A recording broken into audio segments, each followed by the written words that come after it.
Every single day, I've been receiving messages na na-scam sila, naloko sila. Even kapag pumunta ako ng LTA sa campus, there are students na they're sharing their stories about how they were scammed, how they were manipulated and deceived.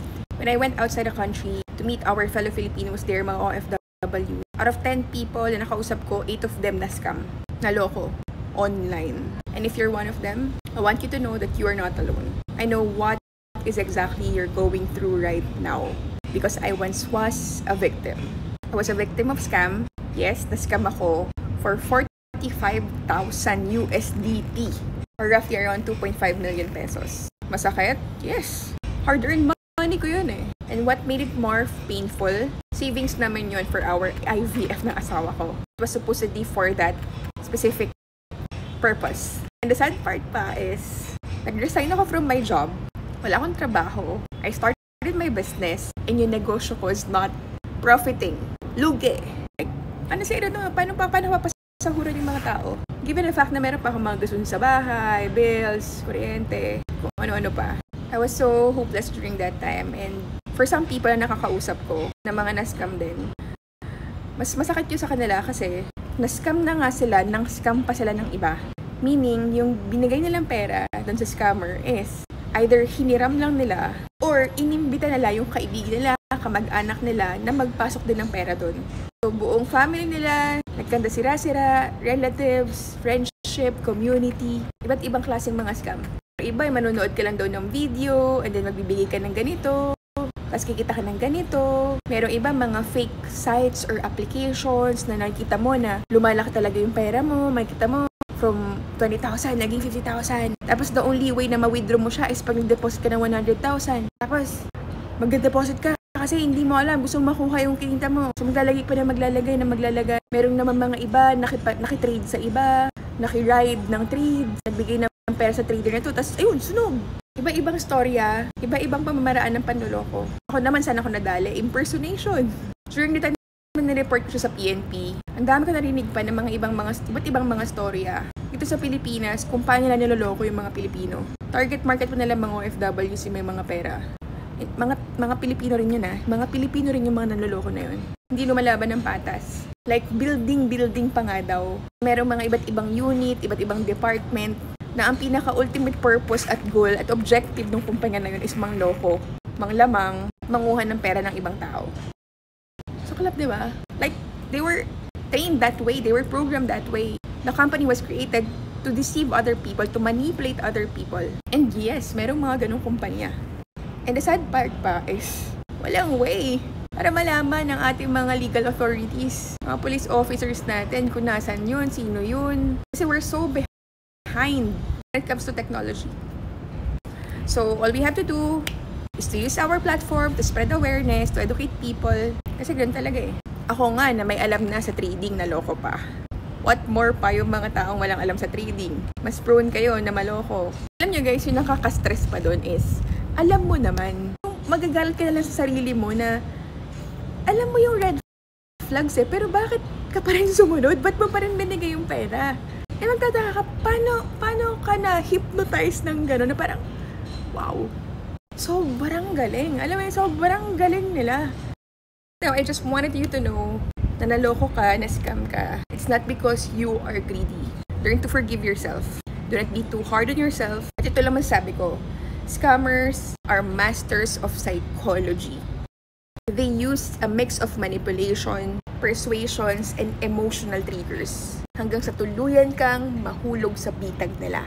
Ito yung mga iba't ibang psychology ng mga scam. Number 1 is hook, wherein ito sila nagbibuild ng trust, familiarity. So sa akin ang ginawa nila is, may mini-mention sila mga names na familiar sa akin, na mga kilala ko, mga kaibigan ko. And nagsasend sila ng mga pictures na parang mas ma-build nila yung na akala ko talaga sila yun. For other people, they're using IDs. Iba may mga professional websites pa sila, logos, testimonials. Basta dito sa hook is, ang pinaka-goal nila is makabuild sila ng trust. So pag nakuha nila yung trust mo, i-trigger na nila yung excitement mo, tsaka yung fear. Kumbaga dito na yung emotional trigger. So kapag tayo kasi triggered yung emotions natin, we tend to use the backside ng brain natin. And yung logic side, ito. na-overpower. So, dito tayo nakafocus, which is yung emotions natin. Kasi sobrang galing. Ito logic side tong part na to, tong brain na to. Hindi ko alam to, correct me if I'm wrong, pero ito yung logic side. So, na-overpower nung emotional side, yung logical side. So, ngayon kapag na-trigger ng emotional side, saka sila magpapasok ng mga, yung 5,000 pesos mo, pwede yung maging 50,000 in just 1 week. Parang ikaw, wow. Tapos magsasabi na yan na parang, ifo-FOMO ka nila, meaning magkakaroon sila na parang fear of missing out, ganyan. Na parang hindi mo pwedeng ma-miss to kasi last na lang to, last slot na lang to. So kapag ito hindi mo pa kinuha, sayang. So sa akin ang ginawa nila during that time was, there was this coin, I cannot remember exactly which coin is this. They will be pumping and dumping. I don't know, bakit ako naniwala? Probably kasi I don't have any idea about crypto during that time. Especially sa mga memes and mga alt. So naniwala ako. Kasi I lack knowledge and I acknowledge that. Pero yun, ginamitan nila ako ng FOMO. Ay, pag hindi mo pa ito kinuha, hindi mo pa sayang to, ganyan, last na lang eh.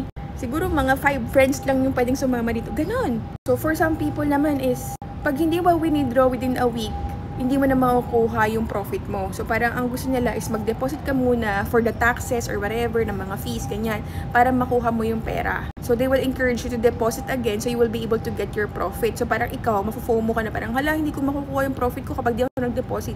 Ganon. And then for some people naman, syempre hindi naman nila agad makukuha yung trust. So they have this, what we call micro-commitment. Wherein ang ginagawa naman nila dito is, pagdedepositing ka muna ng, say for example, 1,000 pesos, which is hindi naman masyado hurtful sa wallet nyo. So ngayon, ang gagawin nila is, bibigyan ka nila ng profit. Ibabalik nila yung 500 pesos mo na parang, uy, nag-profit ka ng 500 pesos from your 1,000 pesos. So imagine mo, pag naglagay ka ng 2,000 pesos, edi meron ka 1,000 pesos. Pero pag naglagay ka pa ng 100,000, edi meron ka 50,000 pesos. So parang ikaw mapapaisip, maglagay kayo ako ng 100,000 para magkaroon ako ng 50,000 para yung pera ko maging 150,000. So ipapa-experience nila na makapag-withdraw ka. So you would think na parang, legit pala ito, nakapag-withdraw ako eh. And what you do not know is pera mo rin yung withdraw mo. Tawag nila doon is reward and manipulated gratitude. Kasi gusto nilang magkaroon ka ng parang mga fake small wins para mapasaya ka. So dito naman, ang ini-increase nila dito is yung dopamine level ng brain mo. Yung brain chemicals mo, nagkakaroon ng dopamine. Yung dopamine na yun, nagpapasaya sa'yo. Kumbaga, chemical yun wherein you would experience pleasure. Kaya darating ka sa point na parang ang feeling mo, nandun ka sa winning streak. So yun yung pakiramdam mo, gusto ko pa magbigay kasi ang saya eh. So yun yung ini-increase nila sa'yo. So parang, guys, ang galing nila. Saka nang ginawa kasi nun, robot yon. So, automated trading siya. Initially, naglagay mo na ako parang mga 300,000 pesos. Nakumita ata ng mga 150,000. So, naniwala ako doon sa automated trading na yon. And yes, for 3 years na kami nag-robot, nag-automated trading. At naniwala ako sa ganong And after nito guys, ang next move nila is isolation and control. Ano sabihin nila, huwag mo tong sabihin sa mga kaibigan mo Kasi kumbaga, surprise income mo to. Magugulat yung family mo, friends mo, milyonaryo ka na. Kasi ang goal nila is iwasan mo na magtanong sa iba para hindi ka ma-warningan. Ito, sa akin naman, sinabi ko naman sa asawa ko. Actually, kinuwento ko sa kanya sa asawa ko to, pero hindi ako nakinig sa kanya. I was busy during that time kasi it was Christmas and sobrang magulo yung utak ko kasi ang dami din problema sa negosyo during that time. Tapos sunod-sunod yung mga Christmas party, syempre magpapabonus ka sa mga tao. So kumbaga, sobrang preoccupied ng utak ko during that time. Kaya parang hindi ko na rin masyado naisip. Alam mo yun? Tapos syempre, pag nakuha nila yung pera, wala na. Gugusting ka na nila. Biglang hindi mo na maramdaman. Biglang wala na. So, ang na-feel ko during that time, napunta ako doon sa cycle ng dabda. Alam niyo yung dabda? Yes, may cycle yan. Kapag dumaan kayo sa point na na-scam kayo, naloko kayo, nakuhaan kayong pera, which is yung dabda. Letter D is denial. So, yung nagbabaka sakali ka pa na parang, hindi, siya yun eh. Hindi, tama naman tong website. Hindi ako naloko. Or hindi, mababawi ko pa to. Ito ka pa sa part na parang, Lord, di ba hindi naman totoo to? Tapos, A for anger.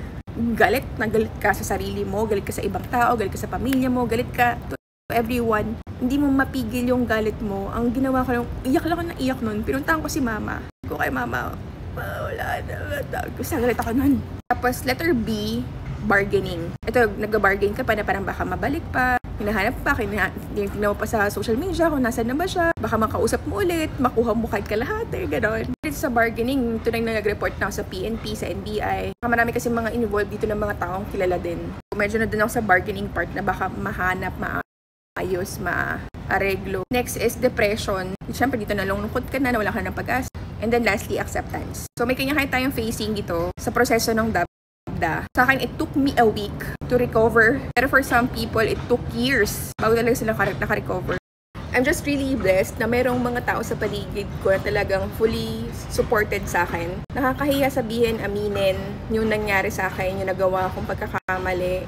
Pero number one, na talaga nakatuwang ko, grabe yung naging support and comfort sa akin yung asawa ko. Dapat magagalit siya sa akin, pero hindi siya nagalit sa akin. During that time, meron siyang party niya pinuntahan, and pag-uwi niya, pinuntahan niya ako agad. Nung tinawagan ko siya, sabi ko, naloko ako, na-scam ako, ganitong pera, ganyan. Tapos, umiyak din siya. Umiyak din siya, and na-depress din siya sa nangyari. Umuwi siya agad, pinuntahan niya ako. Wala siyang sinabi kahit isa. Niyakap niya lang ako. Hindi siya nagalit sa akin. Kinomfort niya ako. Sabi niya sa akin na, kailan ba tayo pinabayaan ni Lord? Nangyari yan kasi may dahilan, hindi para sa'yo yung pera na yon, para sa ibang tao na yon. Hayaan na lang natin, sana nakatulong na lang sa ibang tao. Pero one thing I'm sure, ibabalik ka ni Lord, dodoblehin niya, pagtitriplahin niya. Sobrang comforting nung pakiramdam during that time kasi those are the exact words I needed during that time.